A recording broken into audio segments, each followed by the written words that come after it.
Hello friends, welcome back to my channel Amader Kitchen. আজি মই আপোনালোকৰ কাৰণে এটি বেঙ্গলী ৰেচিপি লৈ আহিছো, ট্ৰেডিশনাল বেঙ্গলী ৰেচিপি। বেঙ্গলী ডিশ কেনেকৈ বনায় মোক মেসেজ কৰিছিলে বহুতে, তেওঁলোকৰ কাৰণে আজি মই ভিডিওটো বনাই আছো। সো আজি ৰেচিপিটোৰ নাম হৈছে মুৰি ঘন্ট। মুৰি ঘন্টটো এটা সাইড ডিশ হয়, বেছিভাগে ভাতৰ লগতে সাৰ্ভ হয়, আমাৰ বেঙ্গলী মানুহে ভাতৰ লগতে খায়। আৰু এইটো ডিশ সাধাৰণতে আপোনালোকে যেতিয়া আপোনালোকৰ ঘৰত আলহী আহিব তেতিয়া আপোনালোকে বহুত কম সময়ৰ ভিতৰত ধুনীয়াকৈ বনাই খুৱাব পাৰিব আৰু বহুত কম বস্তু লাগে এটো বনাবলৈ কাৰণে। মুৰি ঘন্ট বনাবলৈ আমাৰ কি কি ইনগ্ৰেডিয়েন্টস লাগিব বলক আমি চাই লওঁ। এই ডিশটো বনাবৰ কাৰণে সবৰ প্ৰথমতে মই লৈ লৈছো ৰৌ মাছৰ মাথা। বেসিক্যালি মুৰি ঘন্ট বনাবৰ কাৰণে বাহু মাছৰ মাথা লাগে, কিন্তু মই ৰৌ মাছৰ মাথা লৈছো। মাথাটো মই হাফ কৰি ভালদৰে ধুই নিমখ হালধি সানি লৈছো। তাৰ পিছত মই লৈ লৈছো জহা চাউল, আগতীয়াকৈ ধুই পেলাই 10 মিনিটৰ কাৰণে তিয়াই থৈছিলো। চাউলৰ পৰিমাণটো আপোনালোকৰ হাতৰ মুঠিৰে 2 মুঠি ললেই হ'ব, মানে 50 গ্ৰাম ললেই হ'ব। আৰু তাতে লৈ লৈছো দুটা মিডিয়াম সাইজৰ আলু, এনেকে মই কিউব কৰি লৈছো। কেঁচা জলকীয়া, যোনে যিমান ঝাল খাই ভাল পায় সিমানে কেঁচা জলকীয়া ইউজ কৰিব। আৰু অলপ মই আদা লৈছো, ৰুকি লৈছো আদাটো, আপোনালোকে পিখনাত পিহিও ল'ব পাৰে। এতিয়া আমি চাই লওঁ আমাৰ কি কি পাউডাৰ মছলা লাগিব। মছলাৰ ভিতৰত সবৰ প্ৰথমতে মই লৈছো এলাচি, দাৰচিনি, হালধি গুড়ি, জিৰা পাউডাৰ, ধনিয়া পাউডাৰ, নিমখ, ৰেড চিলি পাউডাৰ, চেনি আৰু গৰম মছলা। 1 টেবুল স্পুনৰ পৰিমাণৰ মই জিৰা লৈছো, গোটা জিৰা, আৰু দুটা তেজপাত লৈছো। আৰু গোটেই মছলাখিনি মই 1 টেবুল স্পুনৰ পৰিমাণৰ লৈছো। আৰু লগত লাগিব গৰম পানী। সবৰ প্ৰথমতে আহক আমি মাছৰ মাথাকিটা ভাজি লওঁ। এইটো বেঙ্গলী ডিশ হয়, বেঙ্গলী ডিশত অলপ বেছিকৈ তেল ইউজ কৰোঁ। সো মই তেল ইউজ কৰিছো 50 ml সমান। এতিয়া তেলটো গৰম হ'বলৈ মই বহাইছো। তেলখিনি গৰম হৈ গৈছে। সো বলক আমি প্ৰথমতে মাছখিনি ভাজি লওঁ।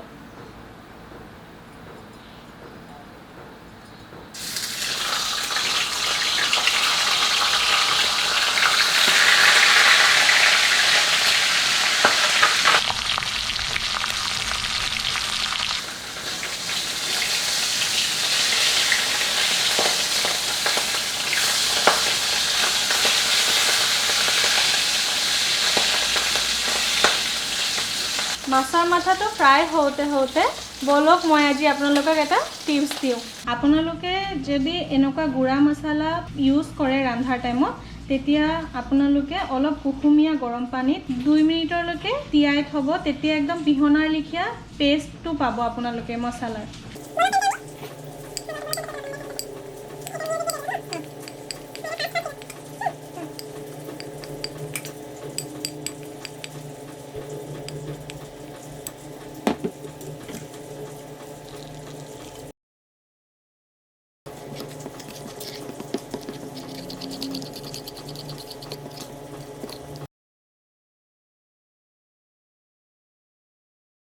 সবৰ প্ৰথমতে আমি মাছ ভজা তেলটোতে এলাচি আৰু দাৰচিনি দি আছো।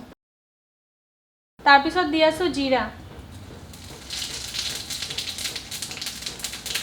দুটা তেজপাত, ৰুকি থোৱা আদা,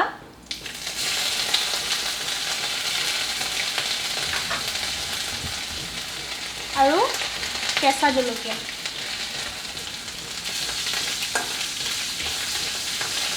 পানীৰ পৰা সব উলিয়াই লৈছিলো চাউলখিনি ভালদৰে। এতিয়া আমি তেলতে এই চাউলখিনি ভাজি লম।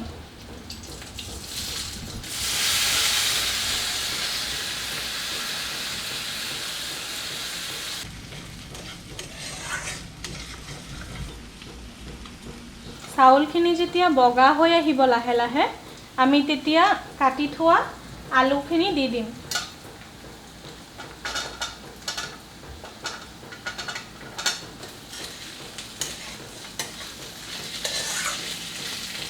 এতিয়া আমি দি দিছো নিমখ।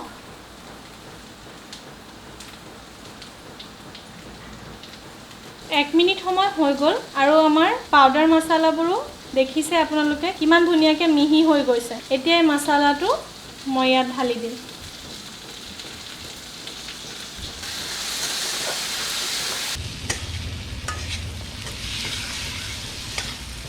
গোটেইখিনি বস্তু একেলগে ভালদৰে এনেকৈ মিক্স কৰি 2 মিনিট সময়ৰ কাৰণে মিডিয়াম ফ্লেমত দি ঢাকি দিম যাতে আলুখিনি ভালদৰে সিজি যায় 2 মিনিট সময় হৈ গ'ল এতিয়া আমি চাই লওঁ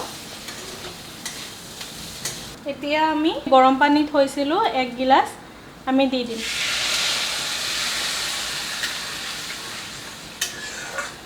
আৰু তাতে আমি লগে লগে এতিয়া মাছৰ মাথাবোৰ দি দিম ভাজি থোৱা মাথাবোৰ মাছৰ মাথাবোৰ মই এতিয়া অলপ ভাঙি দিম তেতিয়া খাবলৈ বহুত ধুনীয়া হয়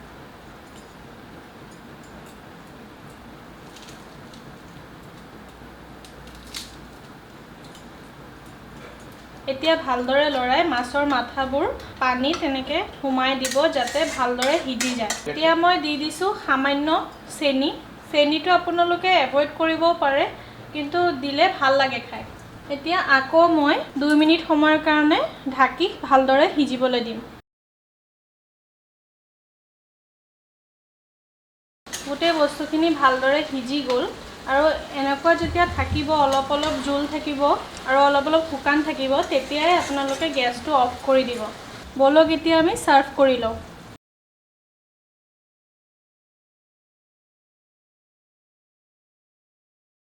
বন্ধু আৰু বান্ধৱীসকল আমাৰ আজি ৰেচিপি পুৰা ৰেডি এইটো আপোনালোকে গৰম গৰম ভাতৰ লগত খাব পাৰিব আৰু খাবলৈ বহুত টেষ্টি হয় মই যেনেকৈ বনাইছোঁ তেনেকৈ আপোনালোকে বনাই খাব মোক কমেণ্ট কৰি জনাব এই ভিডিঅ'টো যদি আপোনালোকৰ ভাল লাগি থাকে তেন্তে প্লিজ লাইক শ্বেয়াৰ আৰু কমেণ্ট কৰিব আৰু এতিয়ালৈকে যদি মোৰ চেনেলটো ছাবস্ক্ৰাইব কৰা নাই তেন্তে প্লিজ মোৰ চেনেলটো ছাবস্ক্ৰাইব কৰিব মোৰ ভিডিঅ'টো চাবৰ বাবে ধন্যবাদ বাই